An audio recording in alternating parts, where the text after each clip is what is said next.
en la calle, más familias durmiendo, los comedores escolares con falta de raciones porque cada vez más chicos necesitan recurrir a esa comida, y lo que es peor es que los sectores que estaban mejor están aún mejor. Si yo empiezo mi gobierno dolarizando las tarifas de todos los servicios, del transporte, de los servicios esenciales, quito los subsidios para que sean los sectores asalariados los que paguen esa diferencia, hago automáticamente una transferencia de sectores populares y medios hacia las empresas concentradoras de esos mercados.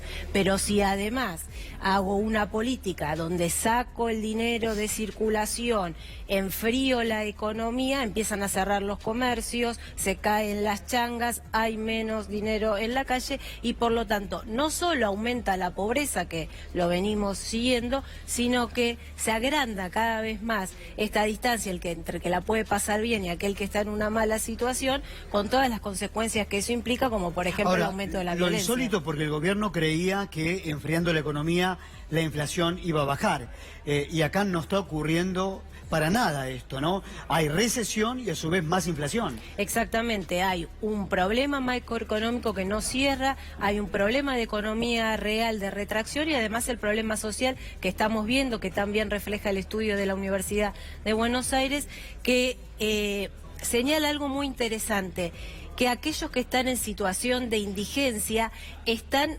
cerca del techo de arriba, es decir, con alguna ayuda podrían pasar a ser pobres, mientras que aquellos que están pobres muy difícilmente puedan dejar de serlo, y eso es gracias a un sistema de políticas públicas desarrolladas en el gobierno anterior, como la asignación universal por hijo, el ingreso universal por la vejez, el aumento de las jubilaciones 2 veces al año, lo que permite que haya una contención que hace que hoy en la calle todavía no haya explotado. Bueno, ahí quería ir justamente.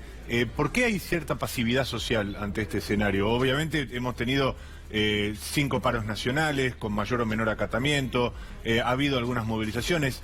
En ocasión, por ejemplo, del 24 de marzo, sistemáticamente se llena la plaza, pero más allá de eso, no se ve una reacción social frente a este escenario económico y social, justamente. Yo estoy convencida que esta malla de contención social que se empieza a tejer con estas políticas públicas que ya son del pueblo argentino y que ni siquiera este gobierno se animó a desandar, aunque en el acuerdo que le plantea a la oposición deja trascender la reforma del sistema previsional, que es uno de los sectores más expuestos a la vulnerabilidad, pero en el informe de la UBA da cuenta que ahí es donde el aumento de la indigencia fue menor en esa franja horaria, no así el de la pobreza. Entonces hay que valorizar estas políticas públicas que muchas veces este gobierno nacional habla del déficit cero y quiere ponerlas como los primeros gastos innecesarios. Muy por el contrario, hoy, gracias a esas políticas públicas, la Argentina vive en un clima social de paz, aún a pesar de la gran crisis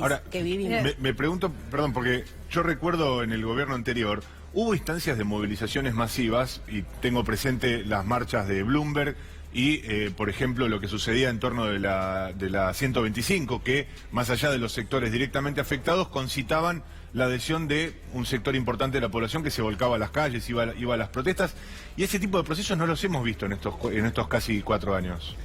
No hay. Todo el tiempo la calle está siendo ocupada con reclamos, muchas veces sectoriales y algunas veces más generales. Está claro que los sectores más afectados a veces tampoco tienen las energías ni el tiempo ni necesariamente están ubicados aquí en la gran ciudad, y que por eso a lo mejor sus formas de reclamos no son tan visibles, pero yo siento que las organizaciones sociales en el territorio han venido además conteniendo, han logrado algunos apoyos de este propio gobierno y que por lo tanto todos en el fondo lo que creemos que para cambiar y revertir esta situación lo que hay que hacer es cambiar el gobierno nacional. Eso es lo que no se hace, que son 2 preguntas en una. La primera es ¿en qué proporción, digamos, se vio reducido realmente el poder adquisitivo real, ¿no? En cuanto bajó ese ingreso. Y por otro lado, en el informe ustedes señalan que hay dos puntas, digamos, en los trabajadores ocupados, y que mientras los que menos ganan han conseguido aumentos menores, los que más ganan consiguen mayores. ¿Cómo es que se negocia eso y cómo sucede, digamos, esa diferencia? Tiene que ver con que los sectores de menores recursos en general no están tan formalizados como los que tienen mejores salarios y por lo tanto las paritarias son diferentes, y a su vez que los sectores que ya venían con mejores posiciones también tienen más potencia a la hora de negociar. Entonces el informe señala que los que menos ganan en estos últimos años vieron incrementado casi un 150% su salario y los que más ganan un poquito más del 200%.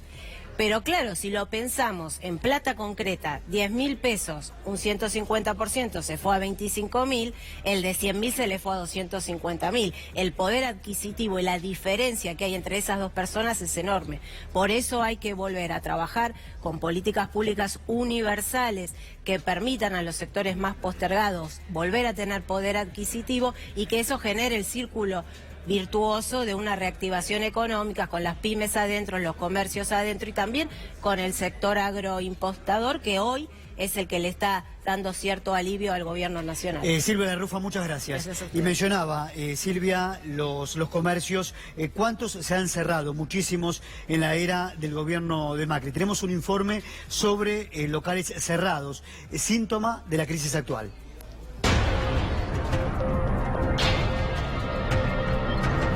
La crisis económica golpea a todo el país. Los centros comerciales, los más chicos, los barriales son los más perjudicados.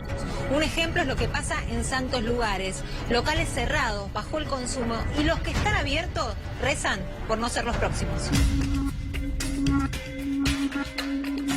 Hoy por hoy está terrible la zona esta. Ya hace unos años, ya hace 2 años más o menos que viene cayendo y cada vez está peor acá. Por ejemplo, acá tenemos acá había una parrilla.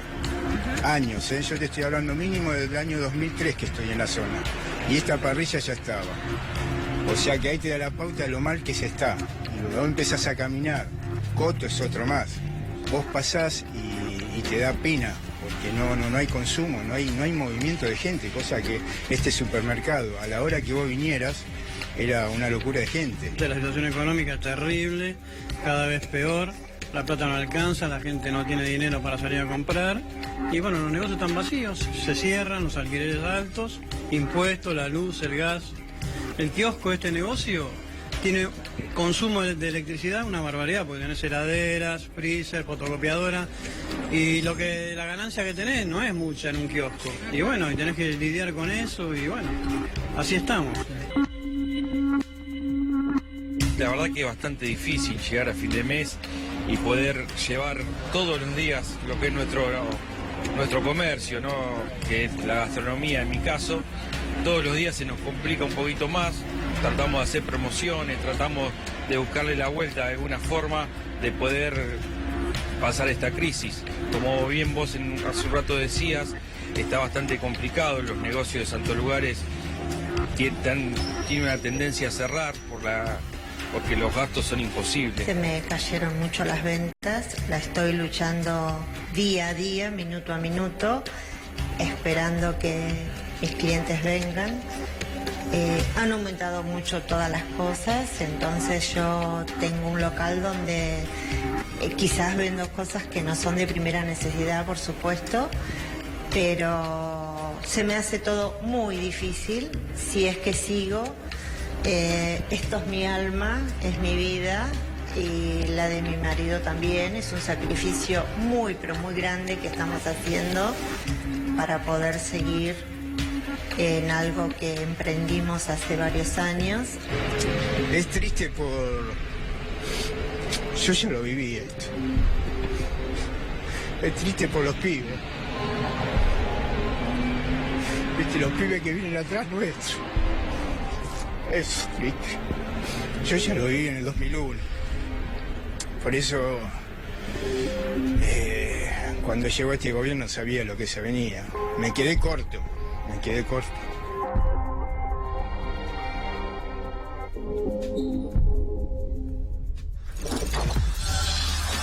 Bien, nos vamos a Lanús porque el intendente de esa localidad, Néstor Grindetti, recorrió instalaciones en materia de salud preventiva. Compartimos el informe.